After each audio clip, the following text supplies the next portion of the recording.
నాటికి అన్ని జాతులొక్కటయ్యేను, ధన బీద భేదాలు తొలగిపోయేను.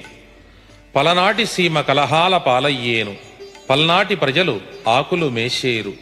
సిద్దిపేటలో మహమ్మదీయులు యుద్ధాన చచ్చేరు. అద్దంకిలో బీద గొల్లవాని ఇంట బుద్ధుడందటివాడు పుట్టేను.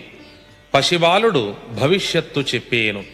భక్తులందరకు దాసులకు యోగులకు నిలువ నీడ కరవయ్యేను. మీసాలు లేకుండా మగవారు తిరిగేరు. మారెమ్మ అనగా ఆటలమ్మలు స్ఫోటకములు మనుజులను మట్టుబెట్టేను. కోనసీమలో కలతలు పుట్టేను, సుఖవ్యాధులు ప్రబలిపోయేను. ఎయిడ్సు గనేరియా సిఫిలిసు వంటి వ్యాధులు ఇప్పటికే విస్తృతంగా ప్రబలి ఉన్నాయి. ఈ విషయం మీకు తెలుసు. ప్రమాది సంవత్సరాన వాంతి భేదులచే జనులు